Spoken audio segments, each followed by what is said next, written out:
Hello and welcome to today's webinar, Engaging with Event Volunteers. My name's Georgie and I'm the Chief Engagement Officer at Fetching Events and Communications. And it's fantastic to have you all join us. And I'm just going to check because we've still got some people coming in. So we might just wait a few moments while everyone joins us and enters the Zoom webinar. While we're doing that, if you want to open the chat function on your screen, toggle it to all attendees and just let us know where you're joining us from and the types of events that you've been running, where you've been engaging with volunteers, and then we'll get started shortly.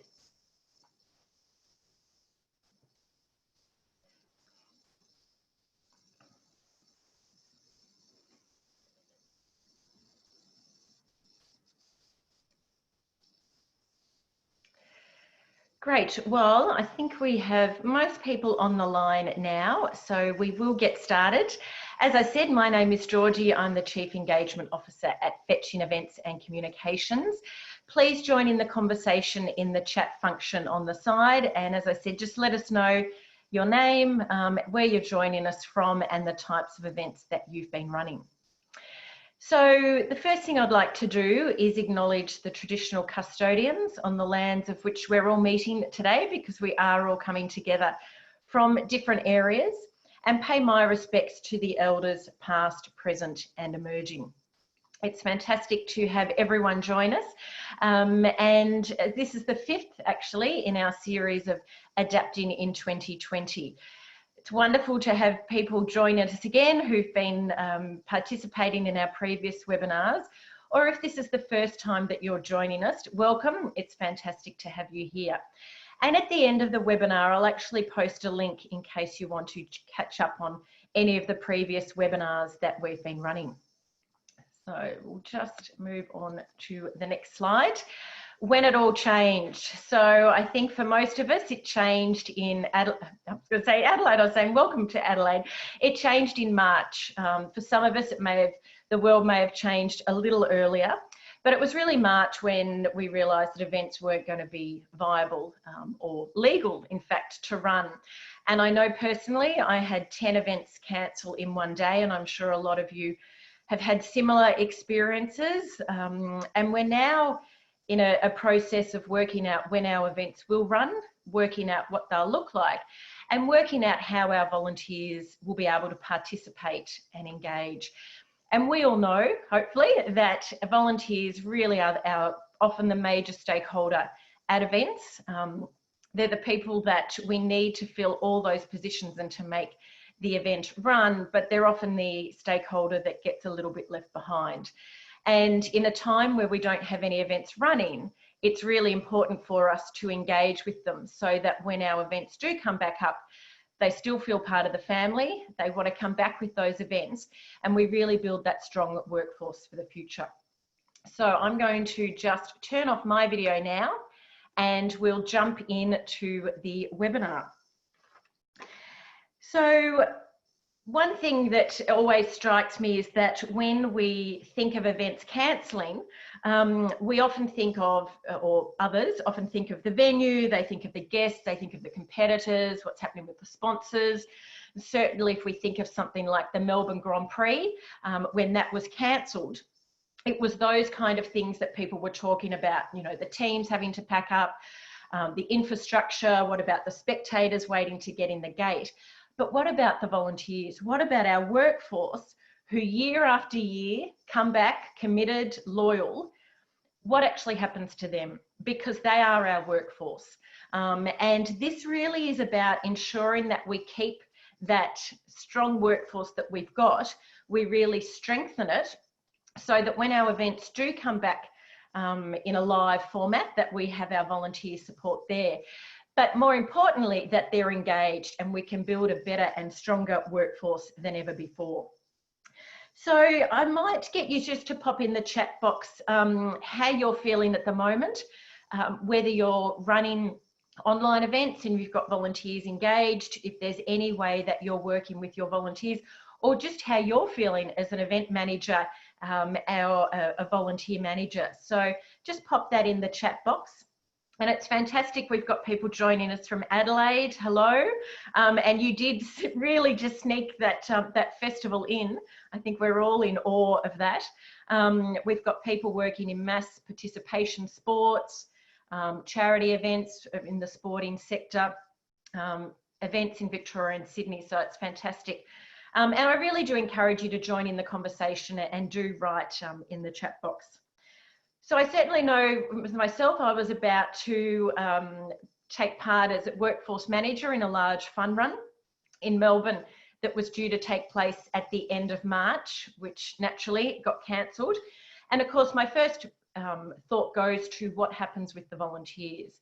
Because what we don't want to do, which often happens, is only contact our volunteers when we need them, because that's the fastest way for us to lose their engagement. They really need to feel part of the team, and that's what we'll be talking through today. So feel free, if there's anything that you found along the way as you've been looking at your events or your volunteers, do join in that conversation. The other thing we'll be looking at is how our volunteer roles will change, because we're not necessarily going to go back to exactly the same style event. So this is a great chance for us to see how we can review and assess how our workforce have been running, what kind of roles they've been doing, and do they need to change. And thank you, Robin. Yes, very unsure what will happen with events. Fantastic to hear you're still engaging with your volunteers. And that's a key thing, and particularly the virtual one, and we'll talk about how that can work. So coming together is a beginning. Keeping together is progress, working together is success.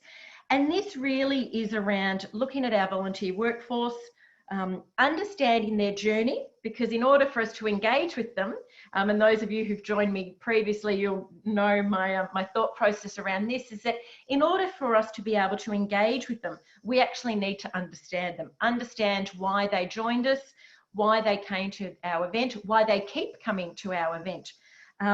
Because we do know that they play that integral role in events, but they're often the group that perhaps, not by volunteer managers certainly, but potentially by other departments in the event, get left behind. And I certainly can count countless events where I get a call during the event of, I need a volunteer. And I always say, I don't have a stash of volunteers in my top pocket. It's actually an area that needs to be structured and that we need to plan for. And really that working together with our volunteer workforce will ensure that success.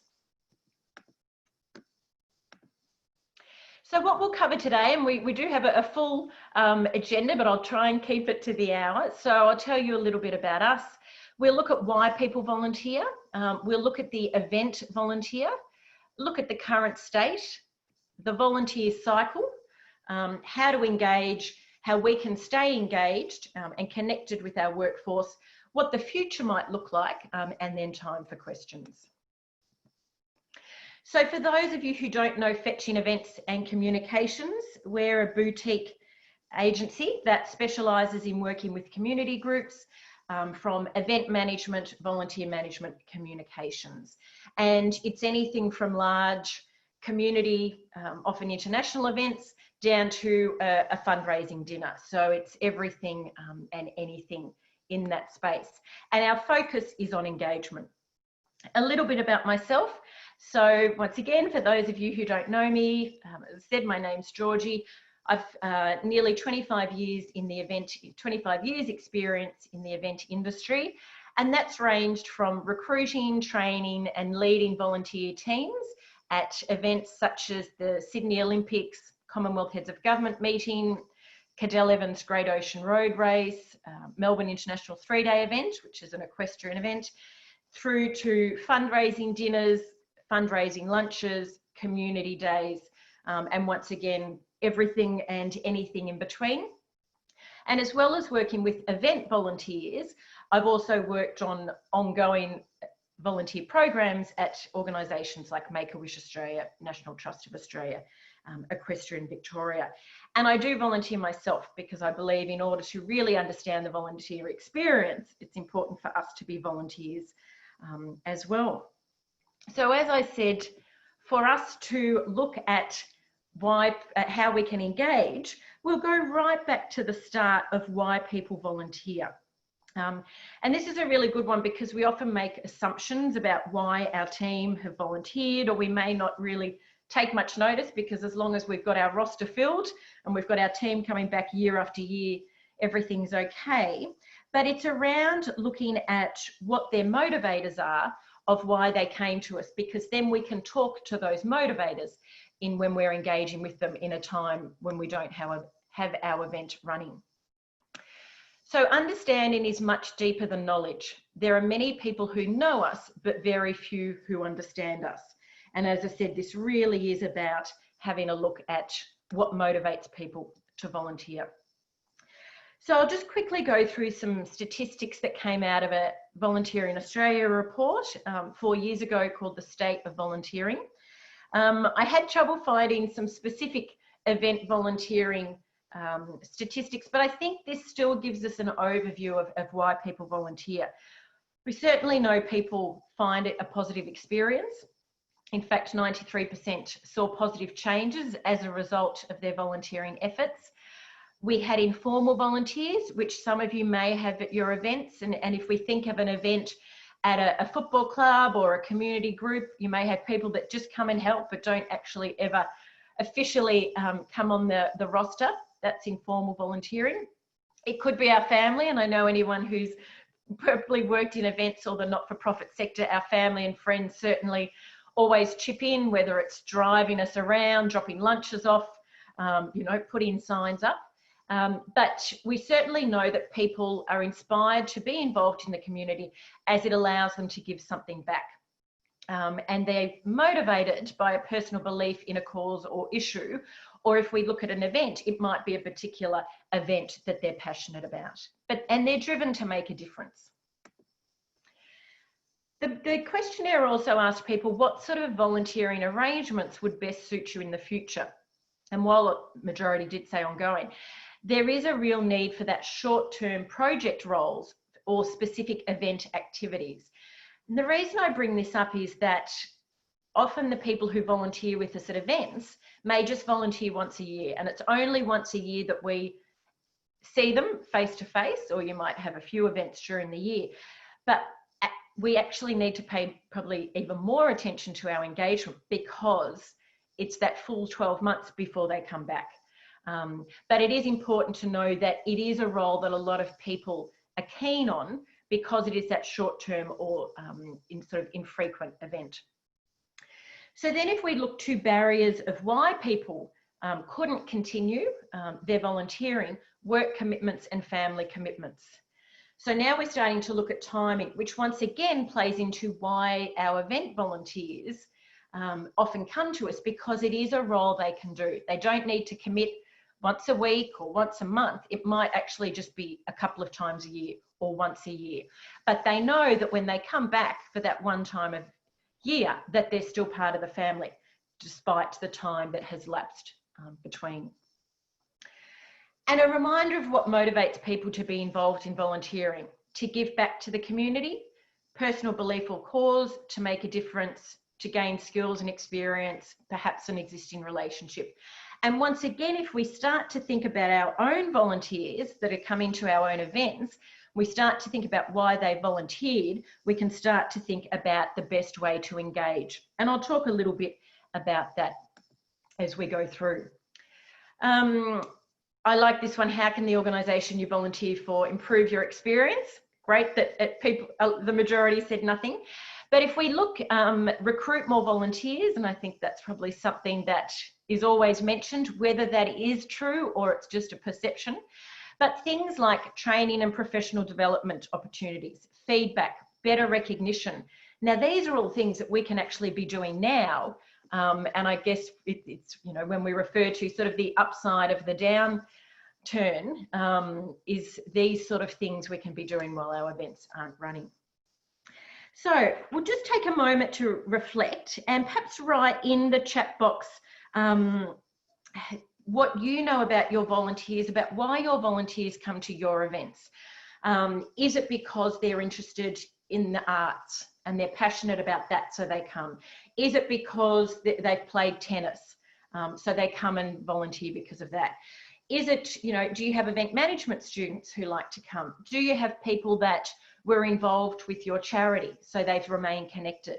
So we'll just take a few moments while you start to think about why people, and I'm sure you do have, there's various reasons why your volunteer workforce come, but just start to think what sort of drove people to connect with your organisation or your event.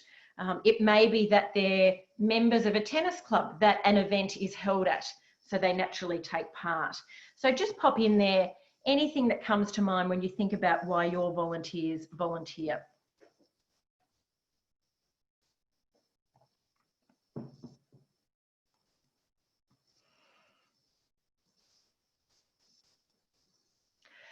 While we're doing that, I'll give you a couple of examples of volunteering that I do. So I used to manage, as I said, the volunteer workforce at the Melbourne International 3-Day Festival, which is eventing. And I actually became quite good friends with some of the volunteers and ended up volunteering at their event down in country Victoria as a jump judge. I don't come from an equestrian background. I really have never had much to do with horses, but because those volunteers were so engaging, I actually went down and volunteered for them, and they continued to engage with me, and I went down year after year, having no experience with the sport, but they did enough training that I felt equipped, and they kept me connected. I joined up earlier this year to volunteer with a not-for-profit. I got one shift in before COVID hit. And at the start of COVID, I got some fantastic emails from this not-for-profit talking about how much the staff and volunteers meant to them. And I, you know, really puffed my chest out when I received those emails. I really felt part of the family. And then I've received nothing since. So you can imagine my motivation to actually go back is dropping as the year goes on, and I'm hearing less and less, and other things are starting to come in. You know, life gets in the way. So start to think about the communication you're having with your volunteers. Yep, Melanie, great. So they have a personal experience or cause that the not-for-profit represents. That's a really important one, that people stay connected. So we know about, we've had a look at what drives people to volunteer, but let's have a look at the event volunteer, because the event volunteer does have different characteristics to your ongoing volunteer. You might have ongoing volunteers that also volunteer at events, but let's have a look at these people that just come for your events. And while we look at those, I'm just having a look. Fantastic. So Sarah has mentioned that 50% were related to the charity. Other main reasons is a family member involved. That's a key one, and we'll talk a little bit about that as we go on. Connection to the cause, enjoy the fun of events. Yep, fantastic. So if we look at the event volunteer, people like being alike, joining up and being part of something. And we know that's what events creates. It creates that connection, whether it's people coming to the event or that connection and being part of something as an event volunteer. So I just wanted to talk through characteristics I see with event volunteers, and feel free to add in any that you see as well. So the first one is commitment. And I'm saying on the whole, because we are talking about people, so we know there are, you know, differences when we are managing people, but on the whole, event volunteers are committed. They'll do what it takes. They will come back year after year. They will come early in the morning to set up fencing, or they will come back year after year and try and sell raffle tickets at a luncheon. They are committed. They're committed to the event. They're committed to the cause, and they will do whatever it takes.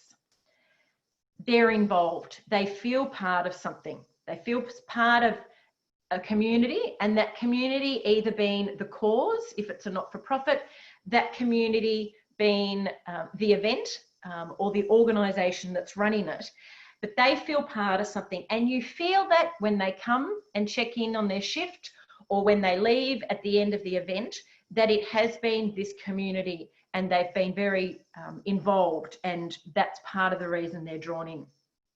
They're proud.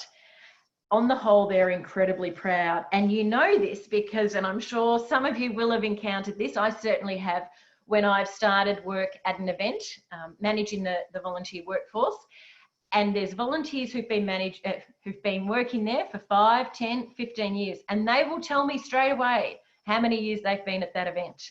They'll tell me everything about each of those years that they've been at that event, because they're incredibly proud and they almost have an ownership over that event.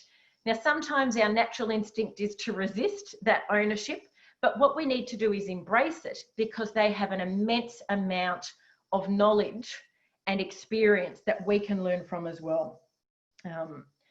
And they often feel it's their event. And for some of them, they may have started the event 20 years ago and it's evolved into something bigger, but they certainly are proud of the event. They're loyal. They're loyal because even if they don't have anything to do with us during the year, they will come back year after year, or, you know, month after month, or every couple of months to work at that event. And they know that they will be, if they're treated well and if they're engaged, we'll keep their loyalty. Knowledge. They can sometimes have the most knowledge about that event than anyone, particularly those who've been working on the event for a few years, or even if it's just their first year. They are doing roles that we don't get to see as the event manager or the workforce manager, but these volunteers are on the ground. And they've actually got knowledge that we need to learn from. And I certainly know at events where we've said to the volunteer, not only have we asked them about their experience around recruitment, you know, communication in the lead up, did they feel they had everything they needed? Did they feel the training fulfilled what was required? We actually asked them about the role they performed and any improvements we could make, because we can't be in every position or every role during the event. So tap into that knowledge that they've got. They're a community. I'll just actually go back to knowledge. Is often we're short on time for training or briefings. You know, we can't do a 6-week training course for a 1-day event. So the fact that they can come back if they're return volunteers and bring that knowledge from the previous years, we're also already starting at a good point. Community, as we said, it's, and I know certainly a lot of events I've worked on, even if it's the first year they're coming, even if it's a one-off like a Commonwealth Games, they feel like a community just by being part of it. For others that are returning volunteers, it's like a big family reunion. You know, everyone knows they'll come back to this event on this date each year, or that every May we have the Mother's Day fundraising event and they're part of it. Learn. A lot of them come to learn. And I know we've talked about event management students, but certainly in things like sporting events, if I talk about equestrian again, we actually did a survey with equestrian volunteers for a project that we were doing with the Department of Sport and Recreation. And we asked people why they got involved in volunteering and why they stayed involved. And naturally, a lot of it was because they were involved in the sport and they were passionate about it. But what they found was they became better riders by volunteering at events. Because if they were working with a judge, or they were seeing the behind the scenes, or they were working with top riders, they actually gained knowledge. So that was a key thing we would use in our recruitment, was talking about what kind of experience and education you can get by being a volunteer at our event. They contribute, they want to make a difference, and they feel they've made a difference. And certainly if we communicate that to them, they understand the contribution that they've made. Now, they are one of our biggest referral channels for volunteers. And I know a comment was made earlier about family and friends of people who are in the organisation or people who volunteer. We often forget how important our volunteers are to refer future volunteers. And I've certainly worked on events where we've been short on numbers, and a simple email out to say, bring a friend, has almost doubled our workforce. So if we engage properly and give them a good experience, they will tell their friends and they'll bring their friends next year or to the next event. And they are our ambassadors. And if we think of events being 100% share of voice, so when someone leaves an event, they tell their friends, and that's, you know, one of the most powerful marketing tools, that's our volunteer workforce. They tell their friends to come along.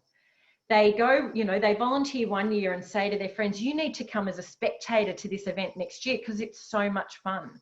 Or they say to their friends, you should buy a ticket to this fundraising dinner, or you should register to go in the raffle. So don't forget the power that our event volunteers can do because of their pride and loyalty over the event.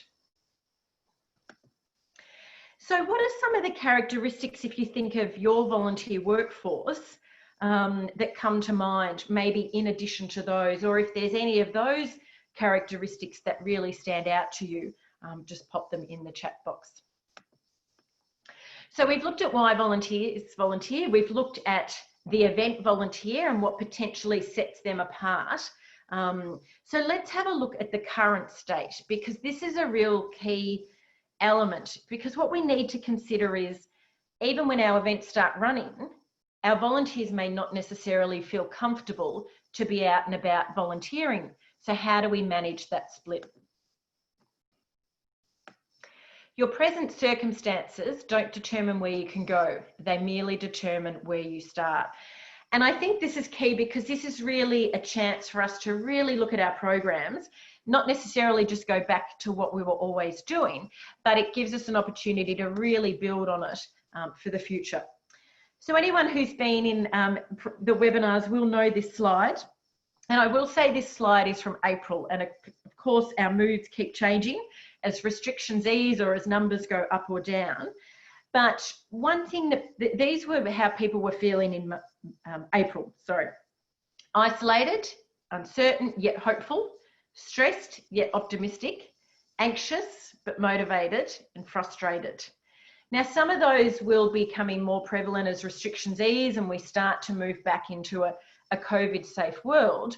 But what we've got to keep in mind is that our volunteer workforce will be going through a whole lot of different emotions. You'll have volunteers, excuse me, who'll be busting to get back to an event. You'll have other volunteers who'll be a little bit more reserved, depending on their circumstances, how they feel around the pandemic. So that's something to keep in mind, that it won't be a one size fits all. And it's a key thing to look out for, because it is starting to create a bit of a divide. And I've certainly seen it, and I've had comments made to me around the generational divide it's creating. So younger people are starting to go out more. Older people who are in the vulnerable group are starting to stay home. And already we're getting that split. And I can give you a very simple example of that. My dad, my 79-year-old dad, is in a band. The other band members are around 50, so they're much younger.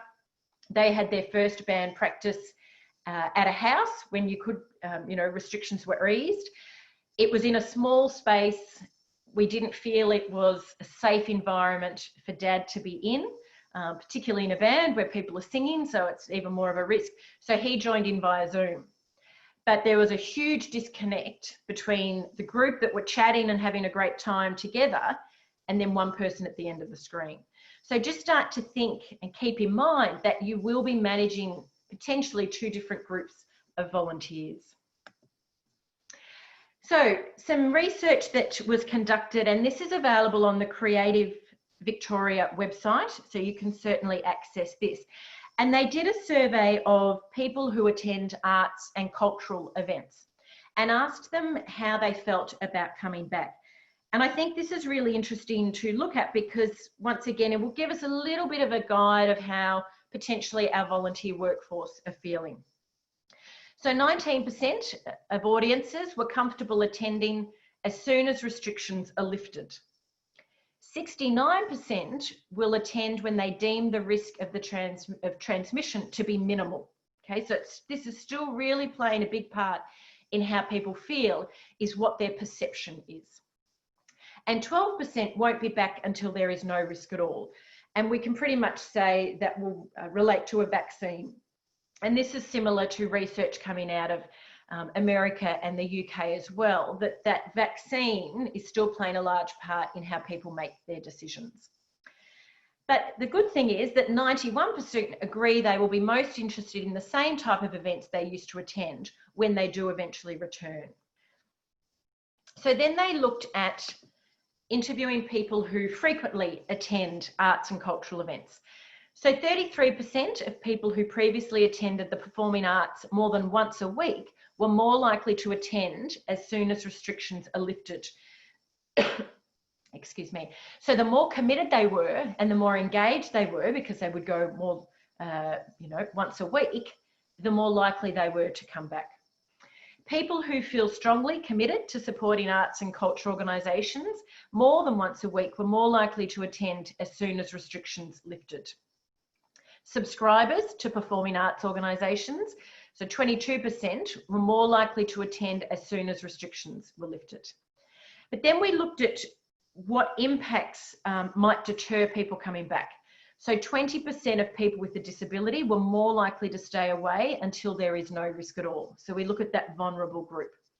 And 13% of those who attend the arts a couple of times a year, so less engaged than those who attended on a weekly basis, 13% were more or less likely to stay away until there's no risk at all.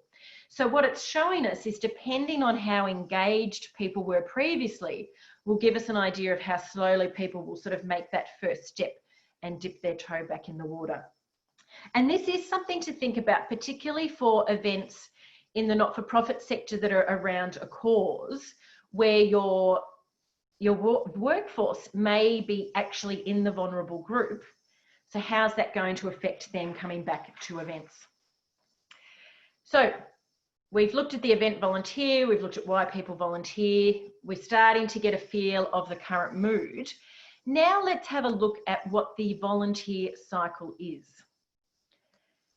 And this is around building loyalty, because as I said, if we can build that loyalty, not only will they'll come back stronger and better than ever, because we know it's much easier to nurture an existing group and community than try and start from scratch. And we know, it can take, particularly for large events and even small events, it can be, quite a bit of work to fill those volunteer workforce roles. And if you imagine your slate just got wiped clean and you had to start from scratch, it's a much harder job. Not only is it a much harder job to recruit from scratch, you've lost all that commitment, you've lost all that knowledge that your existing volunteers have. So let's have a look at the cycle, and it's a very simplified cycle, but this is the journey our volunteers go on. So we engage with them, and that could be we've engaged with them at a previous event, or they've seen an ad on Go Volunteer, or a friend has said you should volunteer, get in touch. We've got that engagement point. Then we've recruited them, we've signed them up, we've made them part of the team. Then we've trained them, we've sent them some information, we're starting to build that loyalty because we're investing in them, so they naturally want to return that favour and be part of the event. We've involved them, we've sent updates, we've said we can't wait to see you at the event. This is, we've got 500 people booked in for lunch and 18 silent auction prizes, or we've got 2 days of fantastic cycling, or, a terrific tennis tournament planned. Then we have the event. Then we have the thank you. We acknowledge them. We contact them after the event. We tell them what an amazing contribution and difference to the event they made. And then we start that cycle again. We start to engage, readiness for the next year or the next event. We sign them up, we train. So if we look at this cycle, it's essentially only the event part that's gone. So we can actually continue this cycle, but it's only one part that's dropped out. So how do we start to do this? So let's just go look at the importance of engagement. And as I've said, this is about building those long-term relationships, because it's easier to maintain those than build from scratch. But it's also our best practice, because we should be doing a lot of this anyway. And if we're not, we should start to do it now and continue it past COVID, because this isn't building a new program just to engage during the pandemic. It's actually about building our new long-term program and building that great workforce. So engagement, it's around those long-term relationships. Engagement is a reciprocal relationship. So it's a two-way thing. So how do we build our engagement around that? To grow engagement equals growing people. So this isn't just about them coming back each year or for the next event. It's about them coming back in their best capacity because we've invested in them. At Myers-Briggs, we'll talk about a higher level of engagement equals a higher level of well-being and vice versa. So we start to really understand the importance of this engagement. And some of you might be familiar with Google's Project Aristotle. If not, I suggest go and have a look. You can easily Google it to find out about their project. So they actually looked at the five keys to a successful Google team. And number one was around a safe psychological community. So people felt they had that well-being, which made them more engaged, which made a more successful team. And if we look, and a lot of you will have seen this is a very famous sort of model around engagement, but it is about, so engagement is a state of being attracted, committed, and fascinated. And so through neuroscience, they actually refer to engagement as an approach toward or away from the reward. So people will move towards a perceived reward and they'll move away from a perceived danger. So if we think of that in our event context, if people don't feel they've been trained, if they don't feel they're being looked after, if they feel they're being used as, opportunistic labour, they'll move away from it because that's their danger, that they're not being looked after, that they're not equipped for the role, and then they're not part of the team. But they'll move towards it if they perceive a reward. So they have a great experience, they're acknowledged, they love being part of it, they're part of a community, they can see the difference they make, that's their reward. So if we start to think about engagement, what are people moving toward as a reward, or what is it that they potentially could be moving away from, which is their danger? And I'll give you an example in my case of my one shift that I did with this not-for-profit. I had forgotten everything that happened in February, which was when my first shift was. So to me, the danger is I've forgotten what my role is. I've been sent nothing to keep me engaged or keep that training going. What am I going to do on my first shift when it'll be starting from scratch again? So if we keep that in mind, how can we then apply that to our event volunteers? And once again, anyone who knows me knows I love this quote, but I just think it's so appropriate. People will forget what you said, forget what you did, but people will never forget how you made them feel.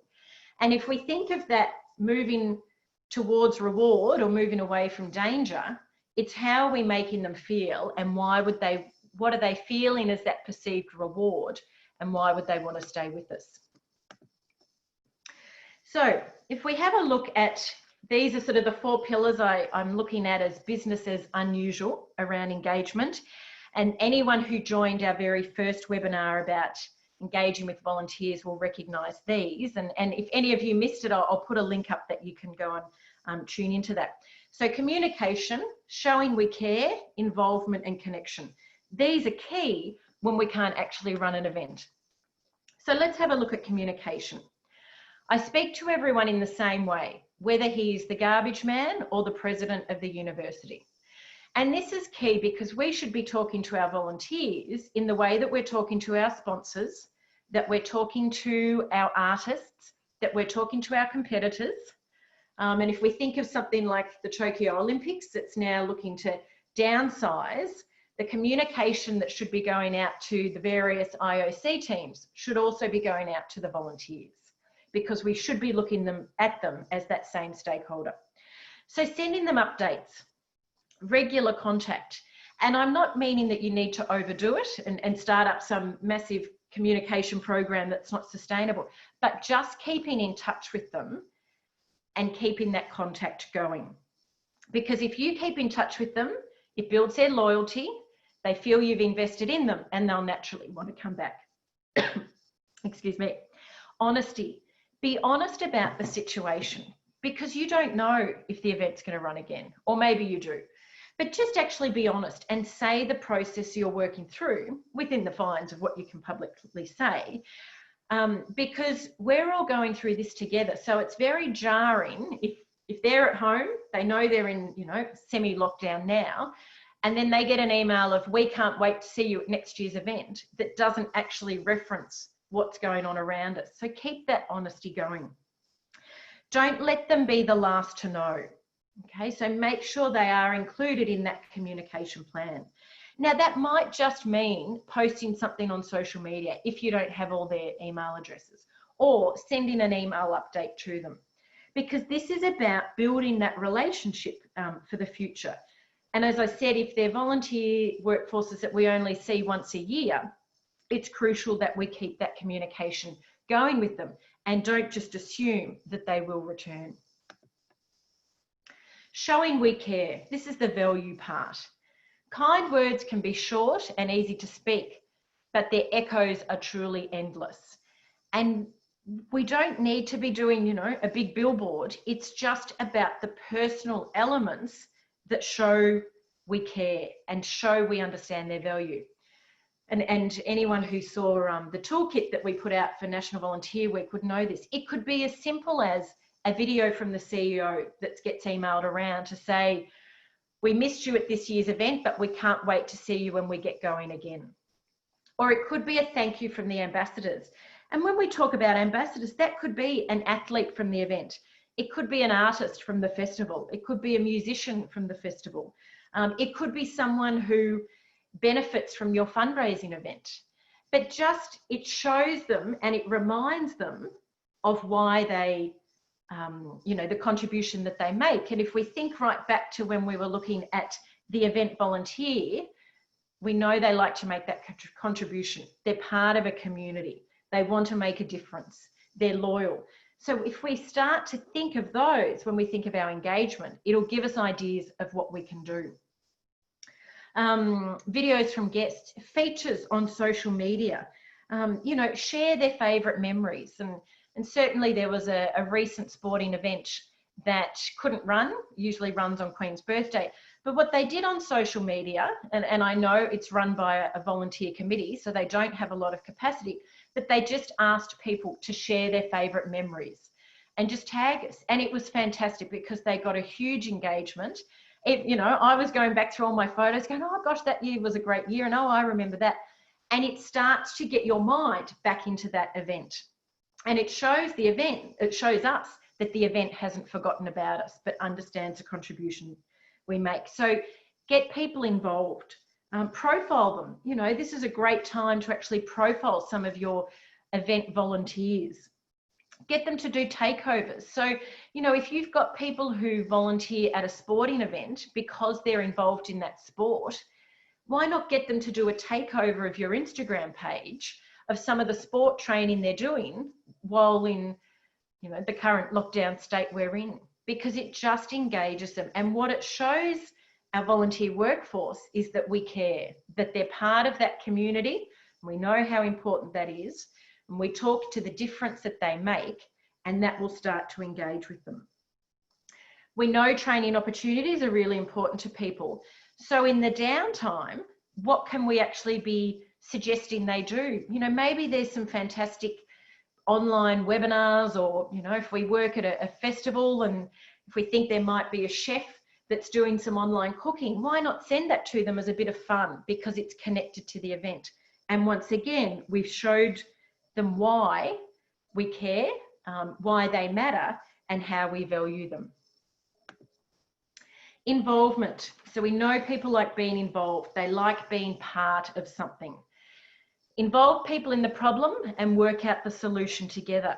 And this is about getting our volunteer workforce involved and be part of the future.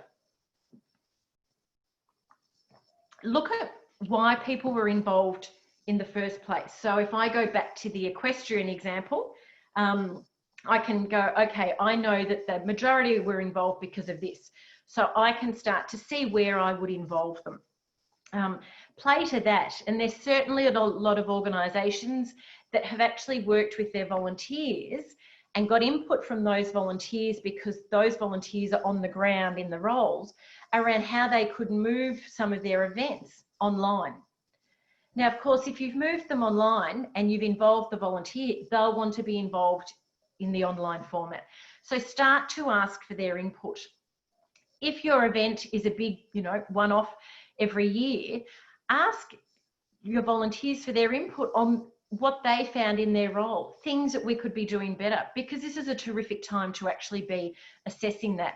And there's certainly events I can think of that I've worked in the past that at the end of the day, when the volunteers have checked off, or, you know, at the end of the weekend or the end of the event, and there's a lot of anecdotal feedback they provide, like, oh, did you know that that gate was supposed to be open, but it actually wasn't open, which makes us think, okay, there's a breakdown in communication somewhere along the management lines. But at the end of the event, when, you know, people are dropping back uniforms, or, you know, it can be quite chaotic, they don't necessarily remember that when they're filling in their feedback form. But this is the time we could actually be going to them. So think about those key volunteer roles. You might have team leader roles. Put together your little focus group and a little task force. And I'm not saying they direct the event, but certainly tap into their knowledge. And once again, that will play into their pride. They'll feel part of the community and they'll be engaged. And it's about inspiring people to contribute. What can they do from home? So potentially there are things that they can be doing from home. It might be that you've wanted to log event photos, or you've wanted to do an archive of the event, or you want to do some research for next year's event.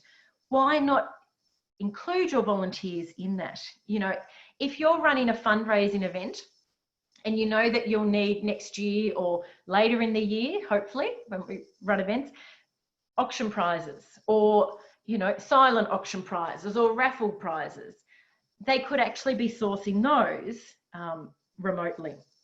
So think about, what do you need help with, and give people the option of how they can be included. Online events, and I know some people have moved to online events. How can your volunteers be involved in that? You know, is it that they're promoting it through their network? Are they writing little social media scripts? Are they coming up with ideas of what sort of online events the community would enjoy because of their knowledge at the event? So start to think how they can be involved, because our volunteers don't just need to be involved at our in-person events. They can still be involved with our online events. But the key thing is that it's authentic and that it's meaningful. And some of you will have heard this, well, we don't know whether it's an urban myth or not, but there was a story of a room at a well-known hospital in Melbourne that was known as the painting room. And what would happen is, each time some corporate volunteers or a corporate would ring up and say, we've got some corporate volunteers really eager to volunteer, you know, come and do some good, and they can do it on Tuesday, the 5th of March, and they can do it from 10 a.m. until 4 p.m. Now, we all know that doesn't always work for what our needs are, but the hospital said, okay, yes, we need a room painted. So the volunteers came and painted the room, felt terrific about that, went away. I'm sure they told all their friends that they did this great thing, going to the hospital and painting the room. What would happen? The next corporate would ring. Same thing. Oh yes, come and paint the room. And this one room got painted over and over again, just for something to give them. Now, when one of those groups returned and realized they were painting the same room, you know, the jig was up. So that wasn't authentic, and it wasn't meaningful, and it wasn't engaging. So you can imagine that corporate's never going to go back to that hospital, because it was a waste of their time. So if you are going to give your volunteers things to do, make sure it is authentic and it is meaningful. There's another example I often talk about, which is a Lego study that happened, where they had two groups of people building amazing Lego structures. And then once they'd build them, they'd build another one. And once they'd built that, they build another one. Now, one of the teams, each time they'd built their structure, they would get them, excuse me, just take a drink. They would get them to put them on a windowsill on display, and then they'd build their next one. The other group, once they'd built their amazing structure, they'd dismantle it and then build their next structure. So you can imagine that the group that took the most pride in their Lego structures was the one that were on display in the windowsill, because they felt there was a purpose to doing it rather than just doing it and it was dismantled. So whatever you do involve your volunteer workforce in, make sure it is authentic and meaningful. So connection. I love those connections that make this big old world feel like a little village. And that really is our events. We make this big old world feel like a village with a community. So when you're connecting with them, make it fun. As I said, you don't have to overdo it. You know, if you've got a one-off festival on an annual basis, I'm not saying you need to be sending an email to your volunteer workforce every week, but just do get in contact with them. Now, for some events, the perfect time to get in contact is in the lead up to when the event would have run, because you've actually got a hook to say, usually this time of year, we'd be getting ready for such and such. We're going to miss you this year, but we can't wait to see you next year. Here's a little bit of what we've been doing. And you might have the festival director doing a little update on video, and tie it back to why they are involved in the first place. So, you know, when we talk about make it fun, think of fun things that you can do. And perhaps you run a cycling event. Why not send an email and say, we're so sorry we can't come together for this year's event. We can't wait to see you back on the track or the road next year. In the meantime, here's some fantastic cycling documentaries to watch. Because if you know that they've volunteered because they're interested in cycling, why not play to that? Tennis events, why not say, once again, we miss you. We can't wait to be back on the court with you when our events start running again. But in the downtime, here's some fantastic tennis, or here are some fantastic tennis players to follow on Instagram who are keeping us entertained, because we know that people have remained engaged with our event because they love tennis or they're from the tennis community. So start to think about why people have come to your event and what sort of fun things you could be doing around connecting with them around that. Because what this does, it builds excitement. It shows we care. It shows we understand them. They're not just bodies that fill a roster, but they're actually part of our team. Offer different platforms for connection, because not everyone will be on email, you know, not everyone will be on Zoom or Facebook. So think about how you can actually create different ones. You might have an online catch up. You know, you might, I'm not saying you'd keep doing this, but you might have one online catch up where you might have one of the competitors talk, or you might have the festival director do a little briefing, but they feel like they're coming together as that community. And of course, what do we know? They want to be part of something. So a simple, you know, online catch up can do that. And adapt as the situation changes, because what we need to consider is that when our events go back in person, not all our volunteers may be comfortable coming back, but that doesn't mean they should drop off or drop out of our family. We still need to keep connected, because we don't want to look like we only care about them when we need their help. We actually want to show them that they're part of our family and that we care. So things we need to think about is when our events go virtual, what sort of things they can do. When our events do start running again, is it, you know, likely that everyone will come back, or we'll have that percentage that will only come back when they feel comfortable. So we may have two different segments of engagement happening, because we don't want to drop off and lose those fantastic volunteers just because they're not comfortable coming back, because obviously that's a very reasonable thing to feel. And then the other one, which I'll talk about shortly, is our event may be scaled down. Our event may have changed, and we actually may not have all those volunteer roles. So if we think of the Tokyo Olympics that have said it'll be a scaled down version, and if we certainly look at some sporting events that are running now, well, we don't have crowds, so any crowd control volunteers won't be needed. So there's going to be an impact. We're not necessarily going to need our full event workforce for potentially our first event back, but how do we keep engaged with the other area of our event workforce? So we've looked at those elements of communication, showing we care, involvement, and connection. So what does the future hold? A year from now, you will wish you had started today. And I think that's such an appropriate quote, because this really is now the time we can be doing some terrific planning and engagement for the future, rather than getting to next year's event, finding out our volunteers aren't wanting to sign up, or that they felt, you know, quite disconnected from us. And we'll say, if only we had done that a year ago. So do something great. This is, review your program. Review how you're engaging with your volunteers now. Think about what you can be doing in the meantime before your events start coming back. But also have a look about how your roles might change for your event. And we certainly know our events will change. So it won't be just doing what we have always done, but actually having a really creative look at it, and how we can really strengthen our events. And this is something we probably all wanted to do, but we've actually never had the time. And I'm certainly not saying we're all sitting at home doing nothing, but we actually have some breathing space away from perhaps the full-on event planning to step back and have a look.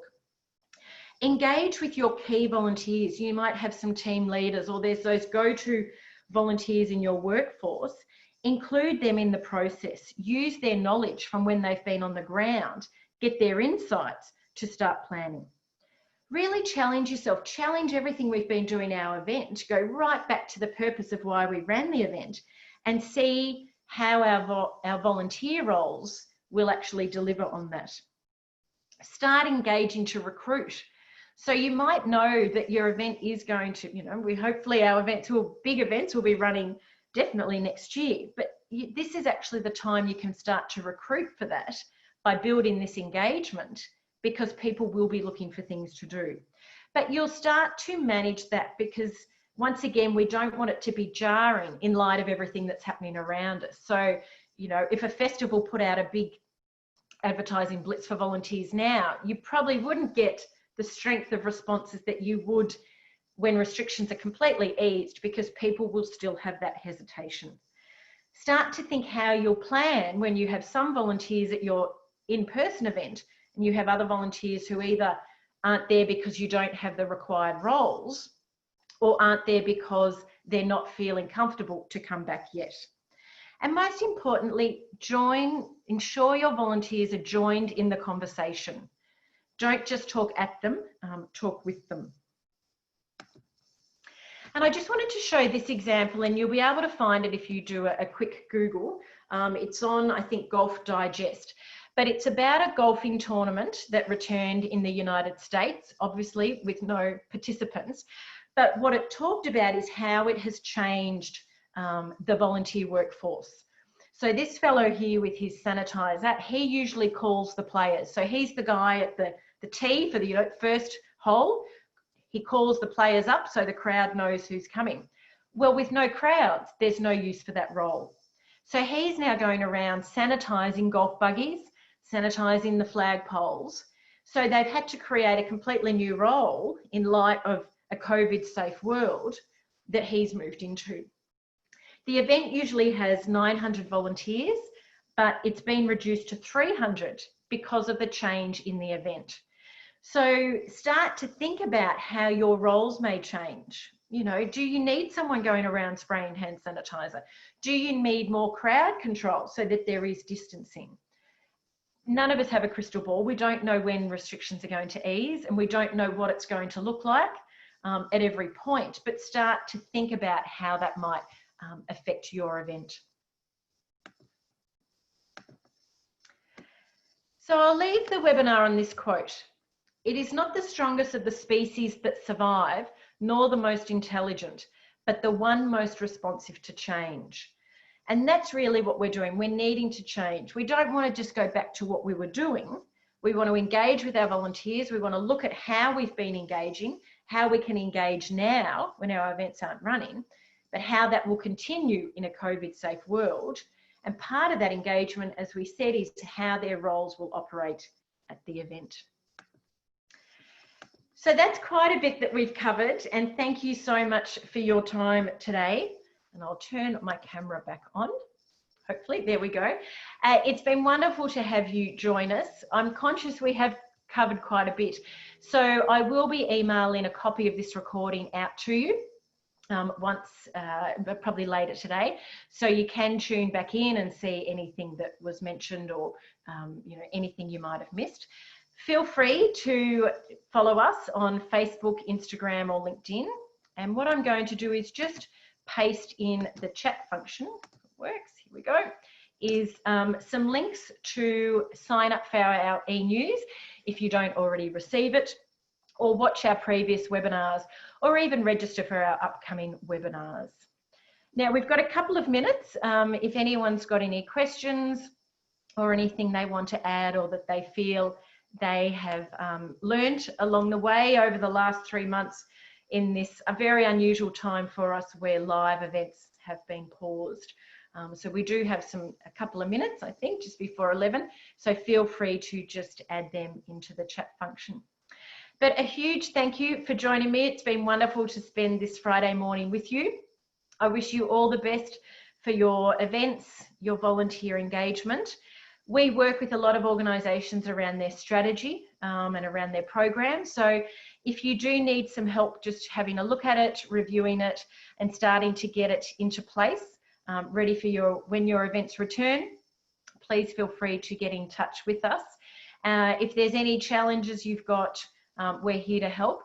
And just if there's any roles, you know, having a look at that overall plan for your event and how your roles may change and how that will affect your volunteer engagement, we can certainly help with that.